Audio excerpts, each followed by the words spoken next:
we did make the move, Schrader down and Wright up at the kicking position. Look forward to the challenge of playing the Chargers, a good football team, as we know. Look forward to bringing them here to GH Field at Arrowhead Stadium. It's always a great atmosphere, and with two good football teams playing each other. So with that, time's yours. Andy, when you say Schrader down and Wright up, IR. well, IR for Schrader and Yeah. Wright for Yeah. With Harrison Butcher, how we usually thought was maybe about 4 weeks. How's his progress and does it look like on target? Yeah, he's potentially, yes. I mean, he's doing good. We'll just see how it goes here in the next week or two. So, but he is making good progress. So that's a plus. You know, it's a small feat to do what you guys have done there as a GM group and the special teams to get that done with those three different guys. It's a lot of credit to go around for that, isn't there? Yeah, I always start with Brett and his crew of bringing the guys in. One of the guys we knew, so we had confidence there. But you're into your third kicker, so it's a little different. But I think it was good, for Spencer to get in there and do his thing. He was productive before he got hurt. That was great for him and whatever lies in the future for him. So, and then likewise, Wright, he'll go this weekend. So, see, if he just continues doing what he's been doing, he's done a nice job for us. 7 carries for Isaiah Pacheco. Was that a little bit of, not really in football shape yet, so you expect that workload to maybe increase? Yeah, he ended up with 20 some odd plays. But yes, I would say yes. It was wanted to get him into the mix, get him caught up with the speed of the game. We were thinking right around 20 plays. Didn't necessarily care the carries or not. I'm glad it worked out that way though. So he came out healthy, feeling good, no setbacks. Yeah. Why was this year the year that Reid really took a step forward? I mean, he's really increased his production a lot. What seemed to click this year? Yeah, it's probably more opportunities. Just we're doing a little bit more double tight stuff, and he's had a good blend in there. When they were doubling Kels, he took full advantage of that, and he's a good player. Listen, he works tremendously hard at his job. He's very smart, and you knew that he would just continue to get better and better. So. Andy, what's just going to be the process of determining your left tackle for Sunday? What's the process this week? Yeah, literally seeing what we can do at practice and how he feels and communication there, and I'm playing it day by day, so see how it all ends up. I think it's probably going to go that way throughout the week here. So He will get snaps with the Lions then. yeah, he took some snaps last week, but this will be faster for him. Last week was a short week, so this will be a better indicator. See where he's at. Will Tooney be your guy if That's one of the options. Yeah, that's one of the options. Wanye, still in there too. So. In terms of workload for DeAndre since he's gotten here, has that been more reflective of what you have in for him, or is there some kind of management as well going on with wanting him to be fresh for the later stretch? Yeah, well, some of it's just making sure he's got everything as we go. I mean, we're way into the offense, and that's a tough position that he's playing. But he's so smart. We probably increased it faster than what we normally would do with him, and he's handled it. And has had quite a few snaps. So it's we've got this rotation kind of going, and it's not one thing over another, but we got some guys that we feel can do a nice job in there, and he's obviously one of them. Quarterback seems to really trust him too. Coach, on the Humphreys part of the equation, is that something you can, I mean, you're trying to ramp him up, get him in football shape as well, and he's obviously coming off the knee, but you've had to use multiple guys at left tackle, but is that something ideally you'd want to put him in and he's there for the whole game, or do you see a scenario where you can just kind of work in part-time? Yeah, I think eventually you want to get somebody in there that does a good job. I mean, that's and really is can stay in there and be that guy. And as we develop the young guys, you're gonna have some hiccups. So we know that. We knew that going in, but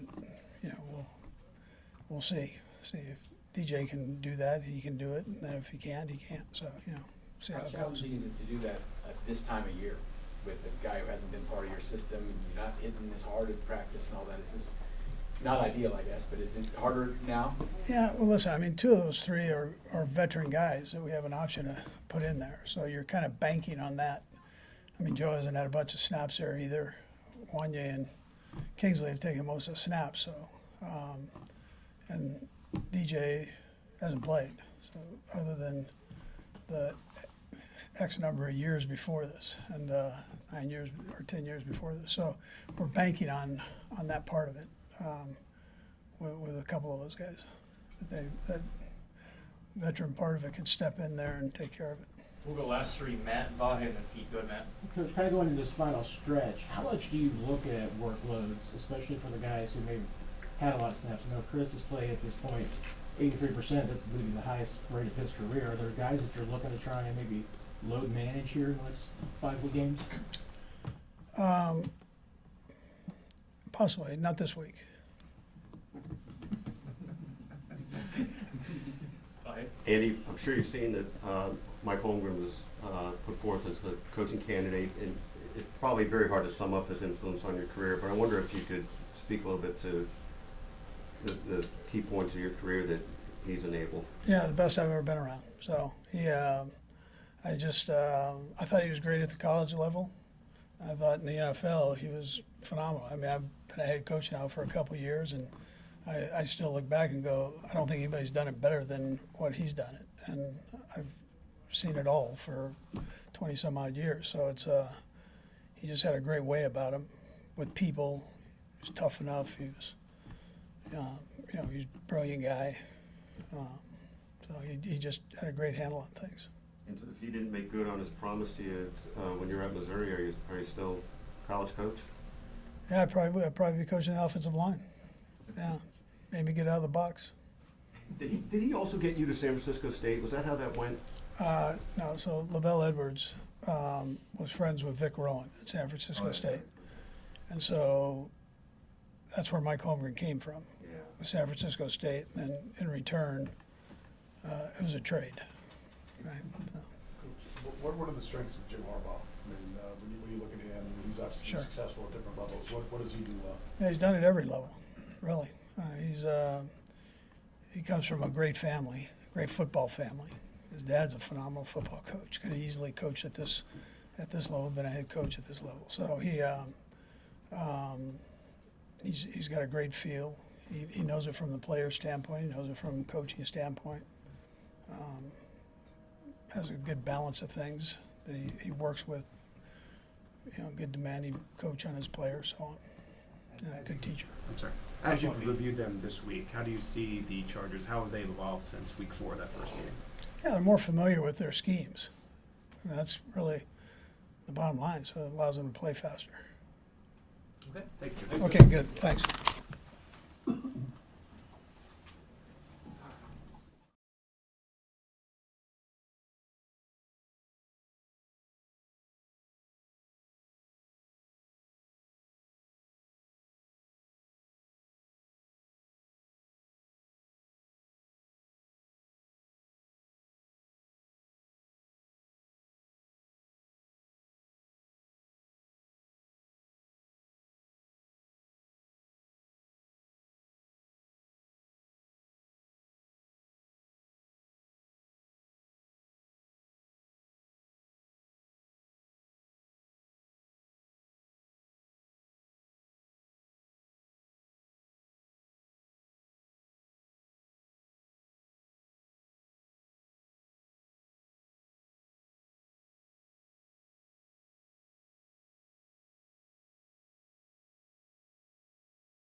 Tackle with the changes, and you've been with 3 guys there now this season.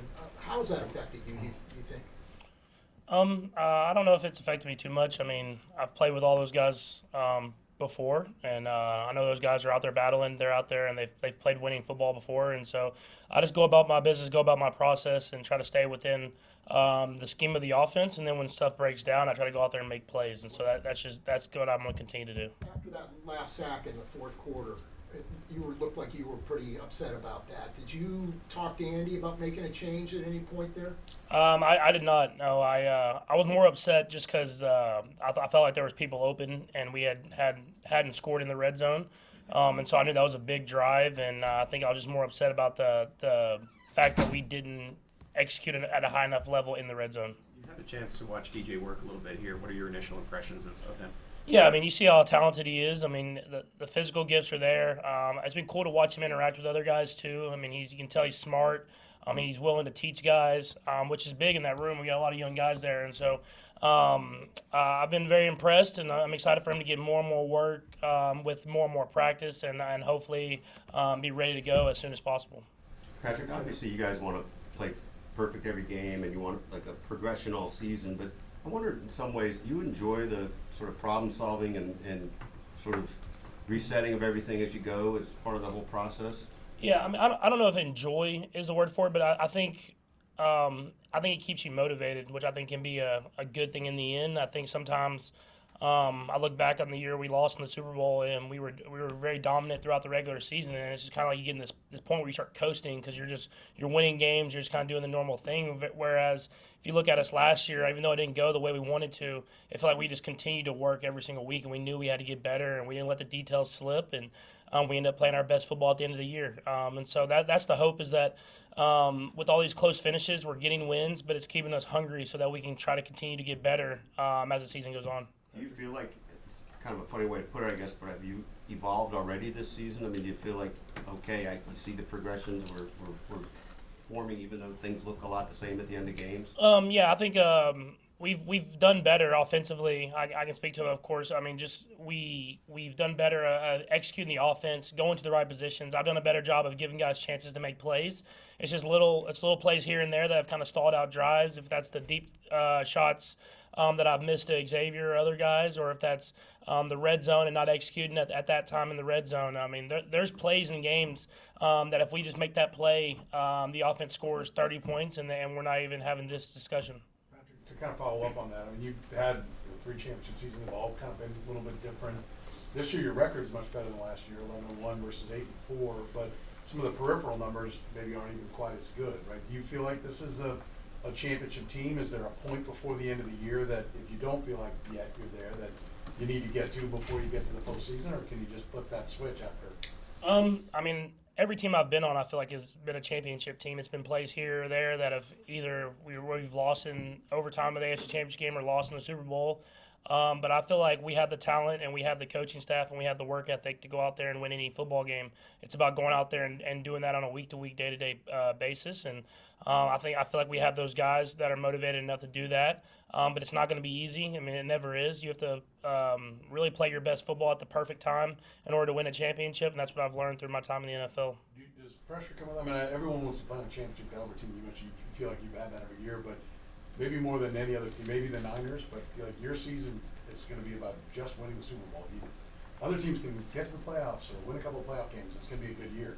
For you guys, it really is just one thing. Does that weigh on the team? Does that create stress that maybe other teams don't deal with? Honestly, I don't know. I mean, that's the reason you play the sport. I mean, I've never had a team that I didn't believe could win the Super Bowl, and so I don't know what I would be doing and how I would be acting if we weren't going to the playoffs. I mean, my goal at the end of the year is to win the Super Bowl, and nothing else matters. Patrick, I saw an interview, Max Crosby talking the other day about how he makes maybe you take advantage of the quarterback rules over on the sideline, and we saw this Trevor Lawrence hit. I think we've talked about this before on that one play when you didn't go out of bounds. I'm guessing you feel like you're not trying to take advantage of any unwritten rules about hitting quarterbacks, right? Yeah, I mean, I'm just playing football at the end of the day, and I don't feel like I've ever put anybody in jeopardy of not wanting to hit me. I mean, I know when you get an open field, guys want to hit you, and I get down when I feel like it is necessary to get down, but there's times and big spots in the games where I know I need to get first downs, and I go for it. And so it's not taking advantage of any rules. I think more than anything, it's me being smart in the moment of knowing when not to and when to go for it. And you've seen that from me in the playoffs, and I feel like you see that from me in big spots in games because I know that sliding at that moment is not going to get us the win, and I'm all about winning. Patrick, do you feel vulnerable when you do slide? Do you feel like that does protect you when you slide? It just seems like you're kind of a little bit defenseless in that moment. Yeah, no, I'm big on when I do slide, trying to get the head down because at the end of the day, man, it's a split-second decision, and I know guys playing the sport, I mean, for the most part, 99% of guys are not trying to hurt anybody. They're just trying to make plays, and those guys are flying down trying to stop you from getting first down. So when I do slide, I try to get my head down as quickly as possible and try to avoid those situations. But that stuff happens in football, and luckily Trevor's all right because, I mean, that's the most important thing. But at the end of the day, I think everybody's just going out there playing the sport that they love as hard as they can. And sometimes bad things happen, but hopefully we can move through it and learn from it. How much respect do you have for Justin Herbert as a counterpart here in this game? Yeah, I mean, I have a ton of respect. I mean, he's one of those guys that, like, every ball he throws is a perfect spiral. You can tell he can throw the football as good as anybody. He works extremely hard, and I think what gets lost in it sometimes is how tough he is. I mean, he battles through a lot of injuries. He plays the game the right way, and I've played him in a lot of great football games because of the type of talent that he is. We'll go last three, start with Nate. Go ahead, Nate. Patrick, obviously you see it in practice a lot, and I just wonder from your perspective if you guys are on the plus side of the field, similar to whether it's against the Saints or obviously the Raiders on Friday, if you can tell maybe beforehand that Travis is going to lateral the ball to Samaje, or if it's maybe something that is more designed than maybe people realize. Well, it's not designed at all. He's like the only person that would do it. I know it sometimes looks like that, but I think it's more of him just being in this offense for so long that he knows where guys are that are running different routes. And so the play the other day, he was just kind of a check down guy. He was open. I was going to throw it to him, try to get as close as I can to fourth down, and so I can try to convince Coach Reid to go for it. And he laterals it to Samaje, and he makes a play. But he does that in practice, and it started off as kind of a joke. And then now it's kind of become a thing, and as long as he completes it, coach is going to keep letting him do it, but he knows the consequences if he doesn't. Nick, Patrick, what do you see from this Chargers secondary, especially coming off the 4 interception performance? Yeah, I mean they're so I think the best way they're so good at their scheme, and they know where the weaknesses are in their scheme and how to cover those up, and then they have the talent to do it. And so I think it all starts with Derwin. I mean he's a great football player. He can play anywhere on the football field. And he's going to make plays happen. But they have a lot of other guys as well that are playing extremely fast. This is a really good defense. It'll be a great challenge for us. Last one. Patrick, speaking on that lateral, this Sunday, Josh Allen had a pretty special play with his own. I know the Chiefs didn't invent the lateral, but Travis, this team, do you think they've had an influence on this league as of late with that play? I mean, I don't know about that. I mean, I think it just comes down to guys that know how to play ball and are confident enough to do it. And if you look at the two guys that did it in that game, it's Amari Cooper, a guy who's had success for a long time in this league, and Josh, and a guy that has obviously had a ton of success. And they're football players more than just positions. And that's what happens when you get a lot of football players out there that know what's going on is they make plays happen. Okay, thanks, Patrick.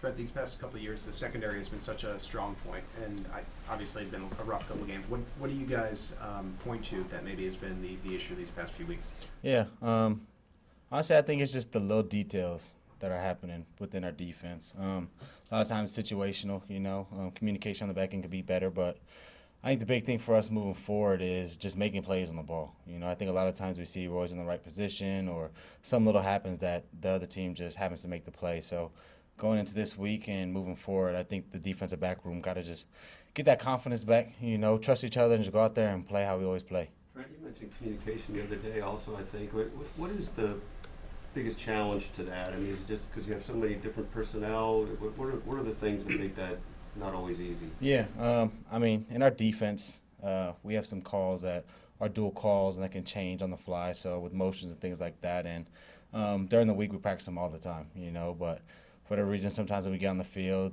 things happen where we're not used to it or something different happens where the communication is just a little late or they make a call that we don't want to be in.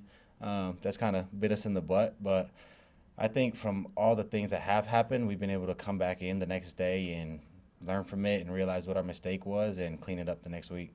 Is that pretty natural when you have had a bit of flux in who's playing? Is that Yeah. part of it? I mean, definitely, like you said, with the guys who are coming in and out, different personnel, things like that can happen, you know. Some guys get more reps than others in practice. That kind of play a factor. But I think after practice, during the meetings, the DBs do a good job at watching film together, and that's something that we've started to do, especially on the defensive back room, just watching film, making sure we all see the things the right way, you know what I mean, so that the safeties don't always have to rely on giving the corners a call. Sometimes we can help them. Sometimes you don't even have to make the call because we all know what we're going to play, and I think that should really help us out. How happy were you with Josh Williams' performance when he came in for Nazi the other night for the rest of the game? Yeah, I'm always any of those guys. I mean, Jalen Watson, Nazi Johnson, Josh Williams have all these past few years jumped in and out at pivotal points in the game, and my big thing is they've never let the standard drop. You know, they come in, they make plays, the communication's there. Like, you never realize that a new player has come in and he hasn't played for half the game. And so when Josh came in, made a few plays, and I could just see the confidence rise in him. And I think for me, being someone who's out there all the time, and when these guys come in, kind of just helping with what I've seen already, you know. I have a good feel for the game, being able to be in there all the time. So when things like that happen, I kind of just try to give them little tips and things here that I may have seen that they haven't seen yet. Trent, when you mentioned making a play on the ball, obviously know what you mean by the end result. Yeah. But what's the process of trying to get better at that? Yeah. I think a big thing that we can do just cornerback position-wise is win at the line of scrimmage, you know. That's something that Spags harped on us a lot this week, and something that OBC's been practicing with us is just winning at that in that 5 yards, you know, and throwing off that timing, really throwing off the timing between the receiver and the quarterback, because we play a lot of press man, and Spags will always tell you guys, you've heard him all the time, that he likes to disrupt timing with the quarterback and the receiver. And so getting physical, being more aggressive, and at the end of the play, like you said, I think a big thing we can do is just practice it in practice. You know, I think Carson Wentz is a huge, huge plus for us because he gives us opportunities. I mean, he's throwing deep balls, he's throwing back shoulders, he's throwing all the routes that we see during the game. So being able to go against him and making plays against him, I think will slowly but surely help us out. Trent, what makes Justin Herbert so hard to defend, and do you think there's anything from the Week 4 game that could help you guys in terms of defending him? Have you learned anything about him from the first game? Yeah, I mean, we know he has a big arm. You know, he's definitely somebody who can make all the throws from weak side hash all the way out to the field on comebacks, things like that. But also another thing that he's been starting to do is run the ball, and that's something that watching this film you can kind of see and sense. And when things aren't there, he tucks in and does a really good job on his feet. And Week 4, I think he had an ankle injury that was kind of messed up, so he wasn't running that much, and that kind of limited him. So coming into this week, there's definitely more of a focus that, yeah, he can leave the pocket. Yeah, we got to contain him, keep him in the pocket, and we've gone against him enough to know what kind of arm and what kind of quarterback he is. So going out there, like I said, playing our defense and making plays on the ball. How much better do you feel getting a couple extra days? I mean, I know it's short when you Yeah. get on Friday, but get a couple extra days. Is it rest? Is it a little more film? What goes into it? How much better are you? I mean, it definitely helps, you know, get off your feet. I think a big part of it is just physically, you know, not have to come in and lift weights and run around and stuff like that, kind of just allowing yourself to heal and hit the cold tubs, get massages, things like that. But for me, too, it's mentally. You know, I was able to have my family out here on Thanksgiving, so being able to spend a little time outside of football to hang out with them, go to dinner.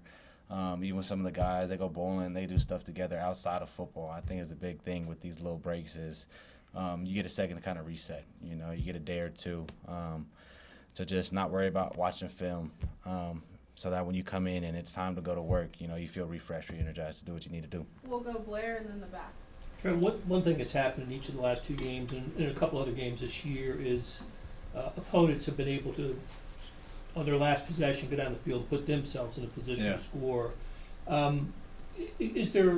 Is playing with a greater sense of urgency in those moments a thing, and is that something that that can happen? Yeah. I mean, it definitely.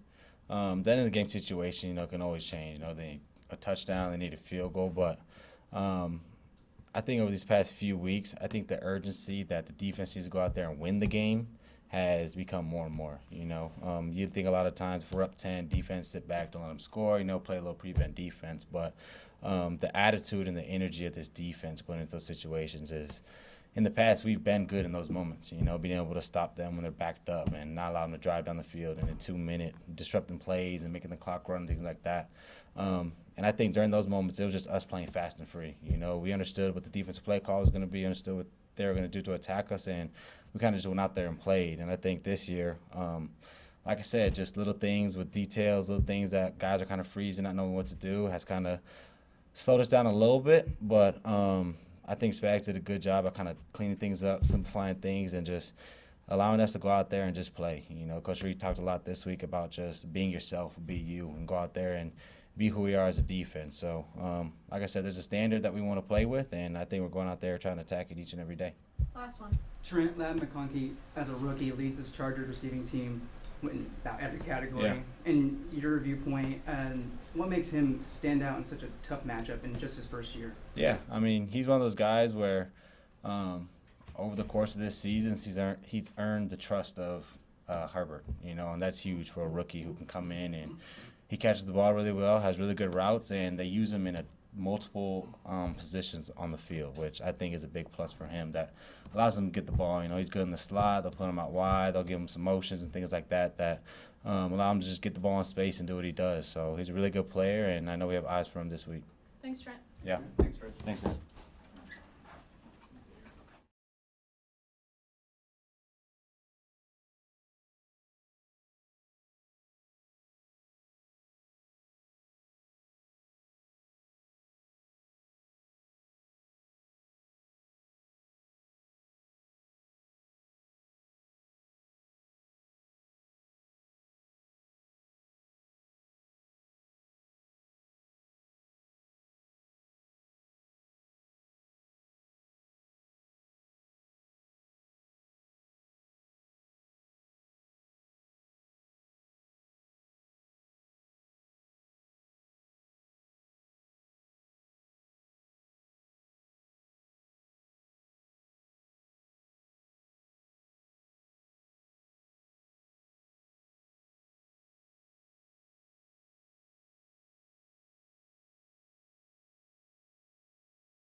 How do you feel now, after trying to recover for a few days after getting back on the field?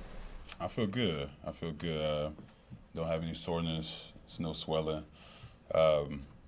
Greg and Tiff have been marvelous in the process of getting me back and getting to the point where I can play. I think I did 34 snaps and feel good and have no trouble. Today, throughout the weekend, I was all good. Player has such a long recovery time. I know there can be some tough, dark days. Just when you had those, what did you rely on for motivation to push through that?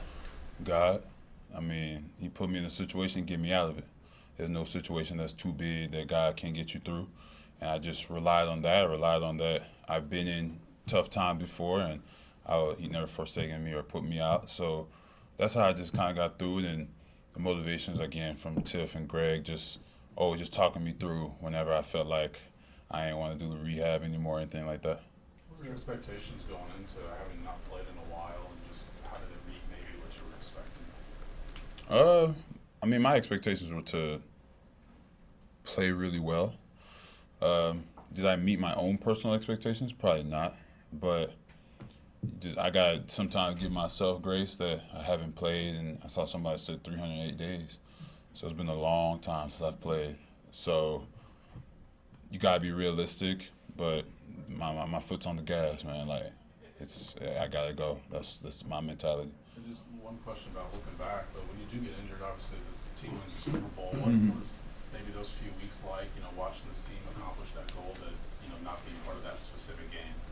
I mean, it was beautiful. Like I was here through the process of getting there, and to see us win the Super Bowl, I still felt like I was a part of it and happy, and I got my ring, and you know, it's just now onward quest to continue to build on this season. Charles, how hard is it, you know, you're coming back at a time you don't have training camp, Mhm. you mentioned how long you've been to play, like knocking the rust off. Like you said, you weren't where you wanted, I'm sure you wanted to be the best you've ever been, but that's Yeah. hard, because when you haven't had those repetitions, how, you got a feel for when you think you'll have enough repetition, because you don't really do a lot of hitting now in practice, so it seems like it'd be harder. For me, it's like a mental thing. I've watched the game over now like 5 times. I watched all my plays in every angle possible, so I know where I could have been better at. And it's a mental thing. I didn't forget how to play football. I didn't forget how to rush. I think just my mind may have been on trying to make the big play all the time, other than just looking back at how I played when I was playing at a high level and doing that. When you're in the rehab, do you have time to, did you work on maybe a new move? Did you study anything different? No, you don't reinvent the wheel. You just sharpen the iron. So, like I said, it's a lot of like mental stuff for me, you know. And I watched last year and the games I played last year a lot.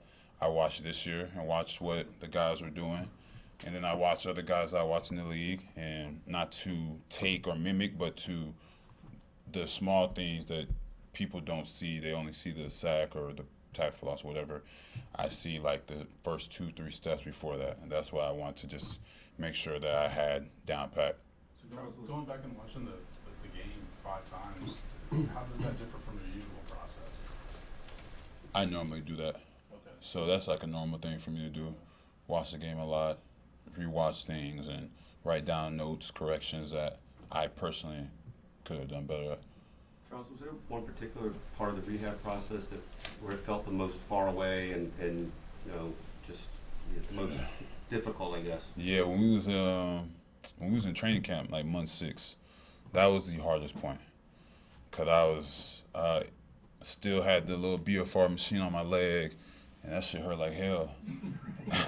And having to do that and still just having to rebuild your strength, I think now that I've gone through this, and I pray to God I never ever go through this again. I would not wish this on anybody, but around month 8 is where I knew that I was going to be good. And I kind of knew when I was going to come back. I pretended like I didn't, but I knew the whole time. It seemed like you gave some hints. I did. Nobody caught on. I gave hints in August. But like, I think June but or August something. was sort of when you felt one of your greatest challenges, too. It sounds Mm-hmm. like, I understand. Yeah, it's tough, bro. Like, I commend guys who get through any injury, first and foremost, but like, getting through that ACL, bro, is not for the weak. It will definitely make you a man and toughen you up, bro, and make sure that you take care of your body. Blair, go ahead. I was just going to ask you, was your body the same? Is it the same now as it was before the injury? Did you have an opportunity to reshape it in some ways? Yeah, I feel like it's the same, or I think that my right knee is a lot better, for sure. Small little soreness that I would have, I don't really have. There's a little bit of residual from having surgery that's still there, but it's not anything that anybody could notice but me. Yeah. How difficult was it when you're watching a game and you see a play where you feel like you could have helped the team? Is that one of the harder parts? Yeah, for sure. You feel like, you know, you go out there and like you feel like your presence is a big presence for the team, and you're not there to be able to help. It's tough. It's hard. But I had the utmost confidence in everybody that went out there, and I mean, they did pretty well, right? So may not be what everybody wanted to be, but like I said, our run defense has been amazing. We've harassed quarterbacks, and we were 10-1 before I got back, so I think they did pretty solid. All right, we're gonna go last 2 here, Nick and Todd. Charles, for you, what do you see from this Chargers offense from watching them on film? Downhill run scheme, play action, a lot different from what they used to be. So I mean, but that's the Harbaugh effect. That's what he wants to be. He wants to be a downhill type of guy and play action, put his quarterback in friendly situations, and our job is to make it unfriendly. Charles, Justin Herbert, obviously also their quarterback. What does he put forth in terms of not only being able to have the big arm, but also how hard is it for a guy that big to be able to run around the pocket, get out of the pocket and run? How hard is that to defend? Yeah, you're not going to run around to get him. I don't think. This is not a game where you're going to try and be in the corner and get there. He's an extremely accurate quarterback, big, strong guy. He can run. He's extremely tough. I mean, you can see on tape he was wearing that bulky ankle thing and still trying to get busy. And he's not a guy that wants to go down easily when you have him corralled. I mean, he's still top 10 quarterback in the league.